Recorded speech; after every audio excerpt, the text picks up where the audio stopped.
Clinton's email server, of course, continues to be a big issue, but another issue that a lot of people continue to talk about is immigration. It's been a hot-button issue in the Republican Party, that's for sure. Right. I guess the question is which candidate's stance will resonate most with voters. And I had a chance to speak with Newsmax TV political analyst Dick Morris about this and much more. Here's what he had to say.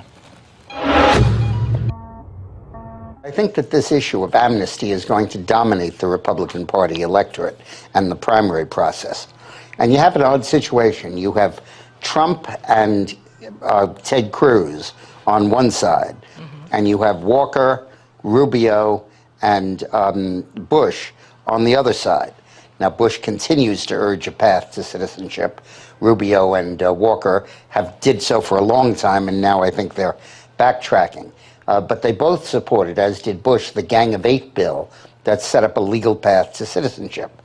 Now, this was before half of Guatemala and Honduras and El Salvador showed up on our doorstep.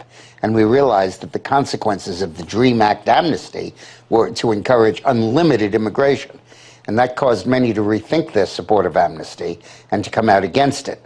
But their support of amnesty during that period, I think, is Trump and Cruz are going to beat them over the head with it and say, you know, we have election year conservatives who move to the right when the election's at stake.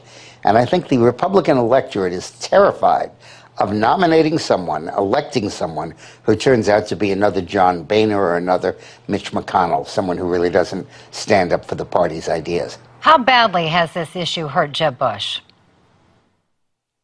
I think very badly. I think that and his Common Core position have both hurt him. But I think the thing that's hurting Jeb now more than anything else is his own lackluster performance. I don't think you can watch the debate that happened 2 weeks ago and say that Jeb Bush, 2 weeks ago, 1 week ago, and say that Jeb Bush stood out, that he was clearly the front runner. When you compare his debate performance now with George W. Bush's performance in 2000, it's a night and day difference. George W. was animated, took charge. Jeb was just kind of another candidate spouting off his positions. And I think that ultimately that's hurting him. Don't you think, Jeb though, he Bush was just campaign trying to assumes that a lot survive there? of money can compensate for that. Dick, don't you Yeah, think... but you can't. In your Right. first performance in front of the electorate, you've got to do a whole lot more than survive.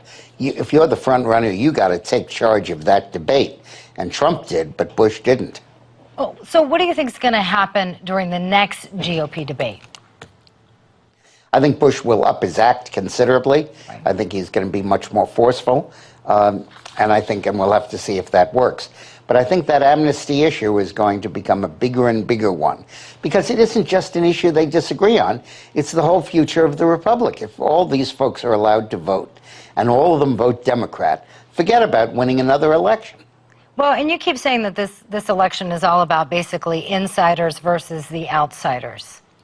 So how can the insiders come out ahead? Well, if there are insiders that take positions that are aggressive and that are not compromised within the Beltway, like Cruz is, and to the extent he's an insider, Trump is, I think that's very effective. But I think that the mainstream establishment candidates here, who are Bush and Rubio and Walker, I think are severely damaged by the perception of being insiders and by their past support for amnesty. Let's talk about one of those outsiders, Carly Fiorina. I think it's fair to say that she basically hit it out of the ballpark during the first GOP debate. How do you think she'll fare the second time around? What does she need to do to basically put her against those other top-tier candidates to go head-to-head? Well, I think the tiering will be solved. If the new debate restricts it to the top 10, she'll make that easily. And then she'll be able to be up there and be aggressive. I think you have to be wary of sudden flashes in the pan, though. Go back to 2012. For a while, it looked like Michelle Bachmann had this thing tied up. Then it looked like Herman Cain did, and then it looked like Rick Perry did, and then it looked like Newt Gingrich did, and all along it was Mitt Romney. And these boomlets that you see for Carson or for Fiorina could be the real thing, but they also could fade. The problem I've always had with Carly Fiorina is her vulnerability on issues like layoffs and mergers and stuff like that. What makes sense in business doesn't very often look good in politics. Dick Morris, Newsmax TV political analyst and New York Times bestselling author of the book Power Grab, Obama's Dangerous Plan for a One-Party Nation. Thanks so much for joining us here on Newsmax Now. Always good to have you.